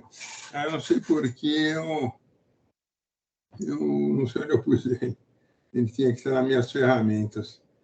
Mas eu digo, olha, eu vou dar minha conclusão. Presente os pressupostos da admissibilidade, conheço do recurso de ofício, sendo que a ele dou provimento para restabelecer a acusação fiscal e assim reformar a decisão recorrida. Todavia, cabe considerar a aplicação da multa com base no inciso 3º da Lei 16.497, de 27/8 do dia 18 de julho de 2017, tá? Notadamente a razão de 35%. Eu tenho que mudar. É assim que eu voto, senhores. Estou acolhendo, com base na retroatividade benigna, a questão da multa, tá? Júlio, eu ouvi atentamente a sustentação oral do patrono, o seu voto, fiquei com algumas dúvidas e, como não dá para escrever uma preferência agora, eu vou pedir vista, mas com a promessa de trazer na próxima sessão. Ok. Bom, então, após o senhor registrar o seu voto, aí eu estou registrando, né? Eu estou com um monte de coisa aberta aqui, eu só estou, se me desculpa. Fica tranquilo. Eu só estou tentando fechar para mim não me Depois do registro, aí eu solicito a vista. Mas já trago na próxima semana. Tá, eu vou fechar tudo de uma vez, não é fácil. Pronto. Aqui, isso aqui. Vamos registrar.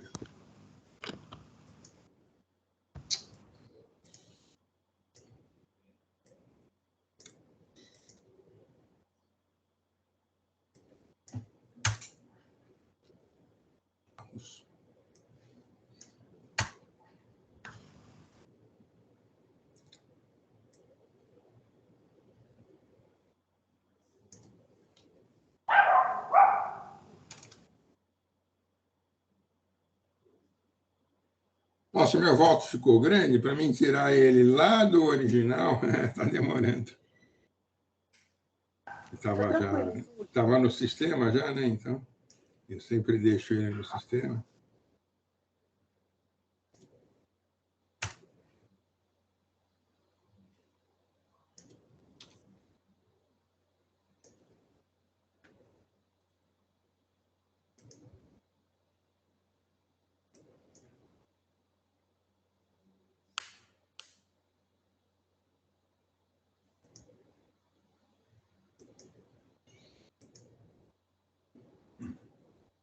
Está registrado.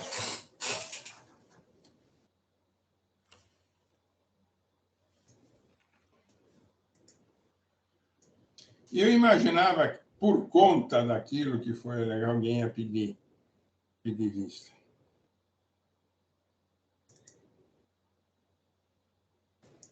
O presidente se antecipou, se não o fizesse, eu pediria vista, porque realmente me parecem aí situações peculiares, né? Dignas aí de uma maior atenção. Doutor Luiz, então o julgamento foi suspenso, na próxima semana ele vai entrar em pauta por pedido de vistas. Nós agradecemos sua participação. Obrigada. Ótimo. Doutora Marilena, eu que agradeço a oportunidade, agradeço a preciosidade do relato aí do doutor Rafael Zuli Neto, sempre muito combatente pelo físico, eu acho que engrandece o debate, e gostaria de mais uma vez agradecer toda a atenção que vocês costumeiramente dispensam aí no julgamento. Obrigado, doutor. Bom dia. Bom dia para vocês também. Bom, então agora nós vamos passar para o último processo da pauta, que é o 407-3673, Ciclo Ligas Indústrias, Comércio e Reciclagem de Metais e Plásticos Limitada, da relatoria do Dr. Flávio. Não há patrono para sustentação oral. Eu vou gravar, Dr. Flávio, e eu já passo a... Para abrir, para eu... Isso, eu já passo para o senhor.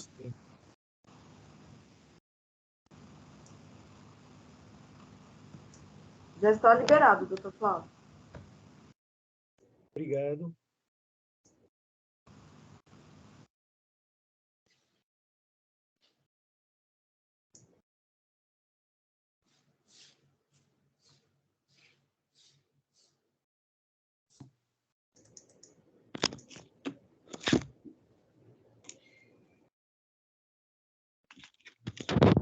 Gente, hoje parece que é o dia que eu estou com mais dificuldade aqui.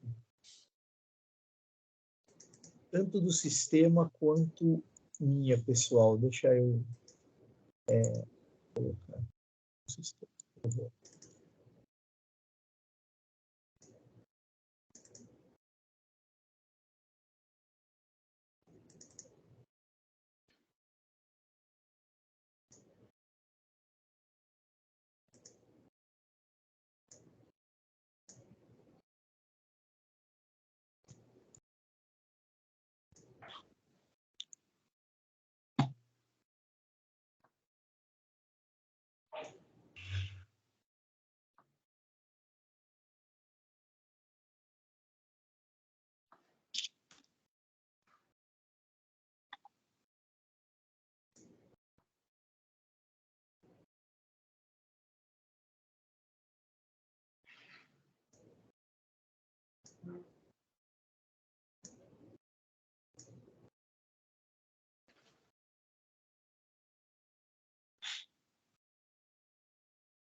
Acho que entrou no sistema.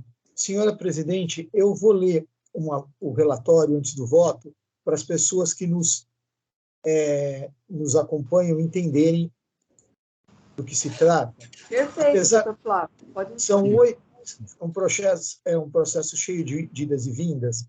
Apesar de serem 8 infrações, apenas uma infração permanece em discussão, porque as outras foram pagas e certificadas, que é a infração de número 2, que é uma infração de falta de pagamento de imposto por emissão de documentos fiscais modelo 75, relacionados a demonstrativo de industrialização de sucata de cobre, referente a operações tributadas com erro na determinação da base de cálculo, ao não retornar no retorno das mercadorias o valor da matéria-prima recebida do incomunicante e o valor total cobrado do autor da encomenda relativo aos serviços de industrialização prestados para terceiros de sucata de metais. É colocado a posição na tabela da NBM. Agora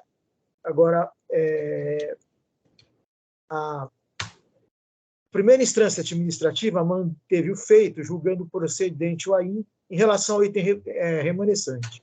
Inconformada com a decisão, a autuada manejou o recurso ordinário, dizendo que não foi realizado o procedimento de controle de qualidade do AIN, que a recorrente transforma a sucata em sucata apta para o transporte, que não constitui processo de industrialização, e ainda cita precedente desse TIT, o AIN 30914176. E o resultado do processo produtivo da autuada é a sucata, e segundo o artigo 393A do RIC 2000, não há incidência do imposto, que a sucata não foi transformada em outro produto, mas tão somente preparado para o transporte. E que o artigo 393A trata de diferimento, reforçando que só há incidências em situações residuais. Fala que não havendo nem industrialização e nem produto resultante, não houve desrespeito ao artigo 393A do RICS. Ainda fala dos juros e das multas, ainda contesta em relação a juros e multas. Os autos subiram à extinta 12ª Câmara Julgadora, que proveu o recurso ordinário em função de não virem aos autos os documentos em controle de qualidade do AIN previstos na portaria CART 115 de 2014. A Fazenda Pública, representada pela representação fiscal, apresentou o recurso especial em face à decisão da 12ª Câmara Julgadora. Os autos subiram à Câmara Superior, que reformou a decisão que rejeitou a preliminar de nulidade baseada na falta de controle de qualidade e devolveu os autos das câmaras julgadoras para apreciar as demais questões. Os autos retornaram à instância julgadora, onde a 6ª Câmara Julgadora converteu o julgamento em diligência para que viessem os autos documentos referentes aos processos produtivos da autuada. A fiscalização se manifesta em diligência pela manutenção da autuação, afirmando que se trata do processo de industrialização que alterou a substância do produto. A representação fiscal se manifesta em parecer, pedindo também a manutenção do feito. A autuada em petição folhas 1162 a 1164 pede o cancelamento do feito e reitera os argumentos do seu recurso ordinário. Fim do mandato, os autos chegaram a mim. É o relatório. Agora eu vou ao voto. Considero cumprida a diligência determinada pela 6ª Câmara Julgadora. Vieram os autos à manifestação da fiscalização sobre o processo produtivo da autuada, tal qual solicitado. Em relação ao mérito, por questão fiscal, é se houve processo de industrialização e se o produto obtido desse processo é ou não sucata. A questão de falta envolvida é determinante para a aplicação do artigo 393-A do RIC 2000 e para o julgamento da rigidez da autuação. Inicialmente, analiso os elementos trazidos aos autos pela recorrente, as folhas 1053 a 1071, onde há registro fotográfico de seu processo produtivo. Percebo dos fatos trazidos aos autos pela própria recorrente que aqui o produto inicial sucata tem sua forma e suas características físicas modificadas por um processo que não envolve apenas a paletização da sucata, mas sua total transformação em produto final que será transportado e comercializado. Também nas fotos trazidas pela recorrente, posso perceber que, sem a utilização do maquinário e do trabalho, a sucata inicial não se transforma no produto final da autuada. Portanto, aqui há uma das evidências que devemos aplicar o artigo 393-A do RIC. Ainda dos documentos trazidos aos autos, percebo que a autuada extrai da sucata cobre, alumínio, PVC e outros produtos, o que não seria possível sem um processo industrial, conforme documentos das folhas 51. Esse processo é muito diferente de colocar simplesmente a sucata em pallets depois de amassá-la. Trago ainda a definição de industrialização da legislação paulista para sustentar minha fundamentação. Artigo 4º. Para efeitos de aplicação da legislação do imposto, considera-se uma industrialização qualquer prestação que modifique a natureza, funcionamento, acabamento, apresentação ou a finalidade do produto que o aperfeiçoe para consumo, tal como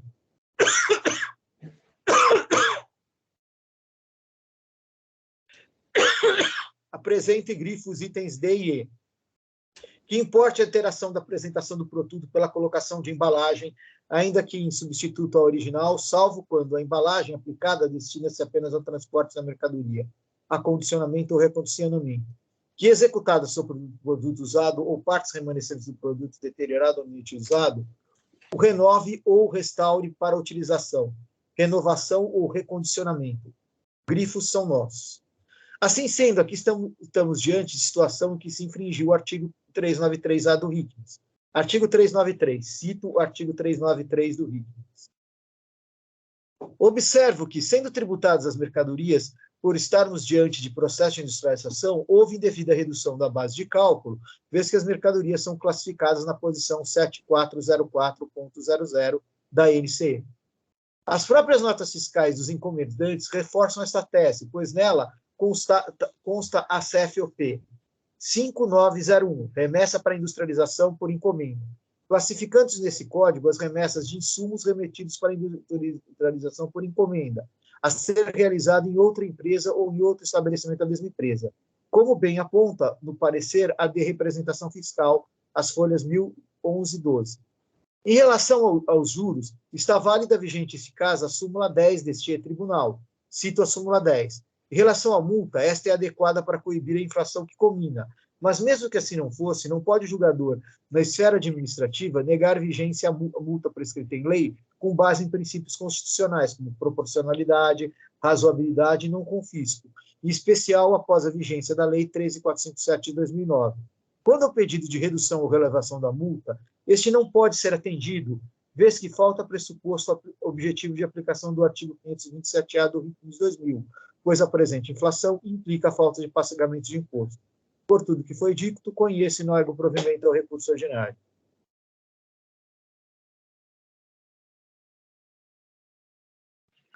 Nesse processo, eu vi que era da 6ª Câmara que eu Você votou. Integrava e eu votei. Votou.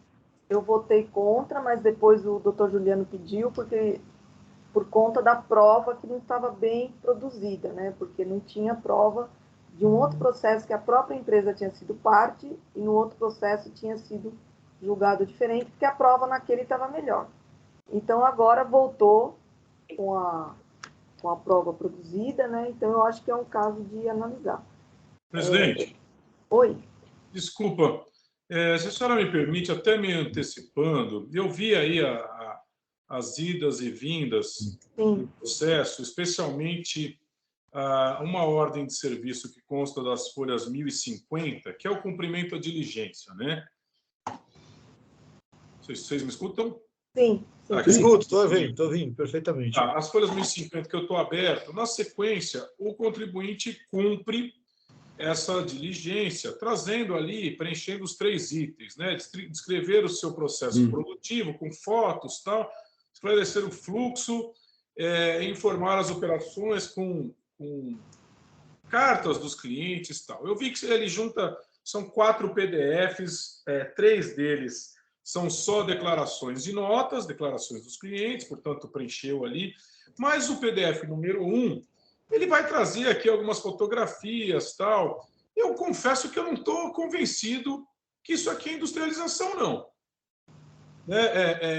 Veja, se puderem aí, se quiserem acompanhar, quer dizer, nas folhas 1053, a minha primeira visão foi, nossa, o que é isso? É tronco de madeira. Mas não é, são cabos de cobre, cabos grossos de cobre, né? A segunda foto, ok, um tratorzinho ali, né, pegando isso do lixo, vamos dizer assim, né? Afinal, se trata de lixo, né? Vamos por assim dizer. Muito bem. Uma terceira foto que são os fios sem a capa. Eu não tenho dúvida nenhuma que isso aqui são os fios desencapados, né? O resto daqueles fios, assim como as folhas 1056, né? Meio enferrujado, enfim, 1057 também é fio desencapado, é lixo.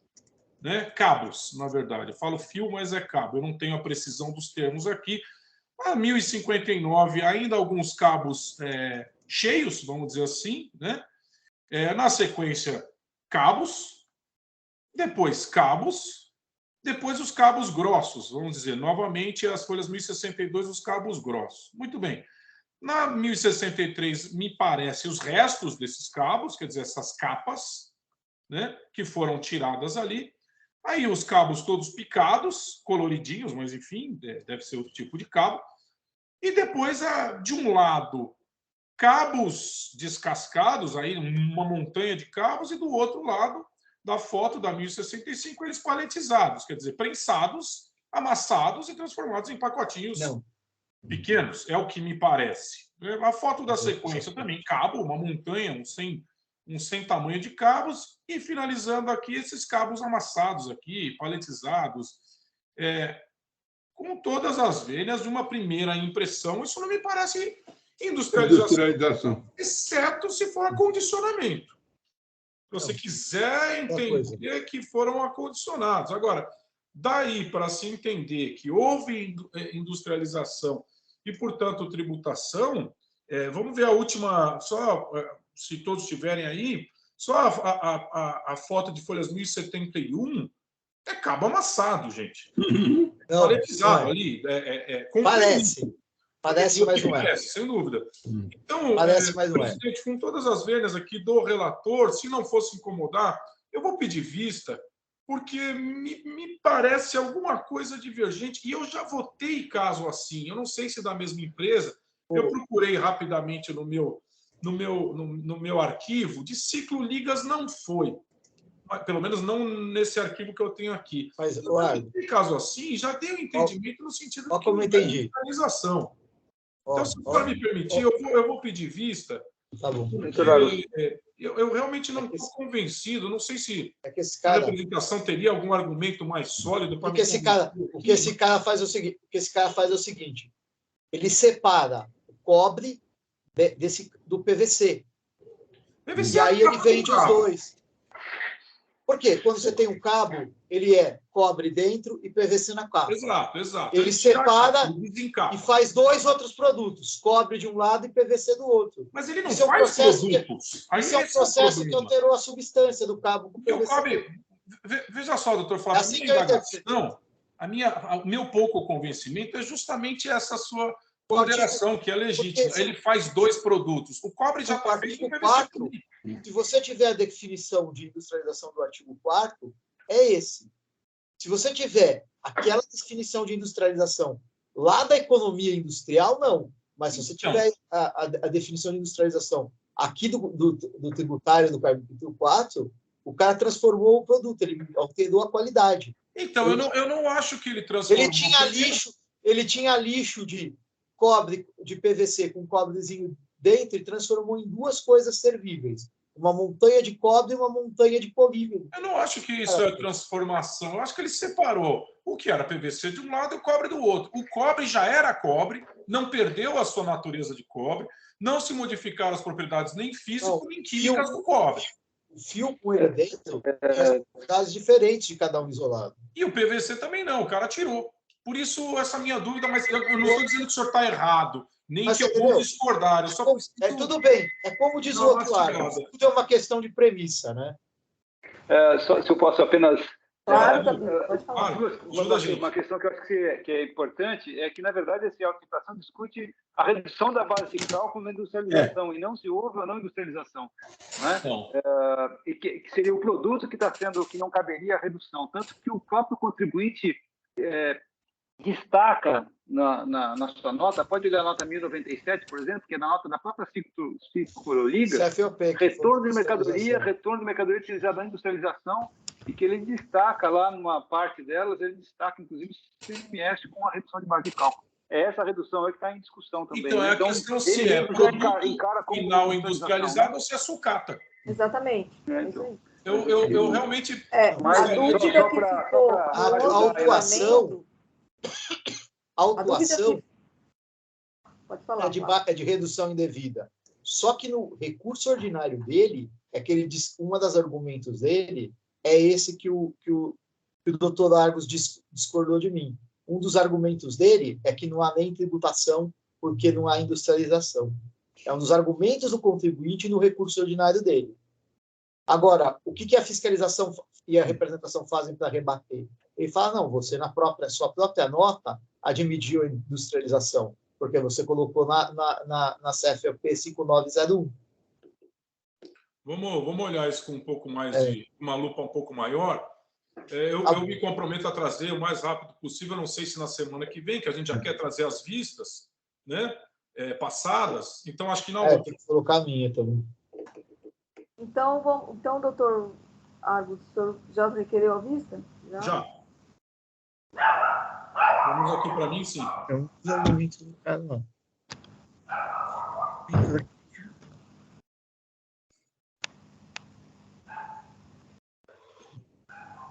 Só que o sistema está lento.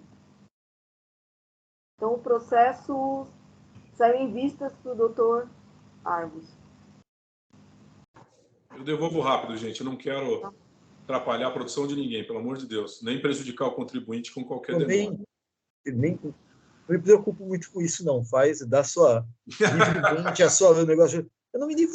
Se eu me preocupasse com produção do TIT, eu já não estava mais no TIT. A doutora Fábia estava acompanhando esse julgamento, certo, Jailson? Então, já está encerrado pelo pedido de vista do doutor Argos. Por favor. Agradeço, doutora Fábia, pela presença.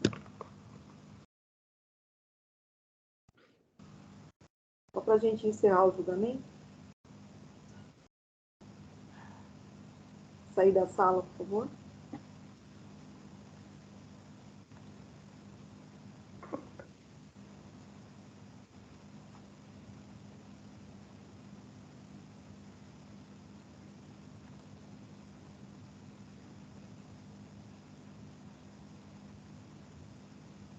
Presidente, creio que o primeiro processo que a gente julgou hoje, da 3M, precisaria encerrar ele também. Eu já vi aqui. Finalizada, né?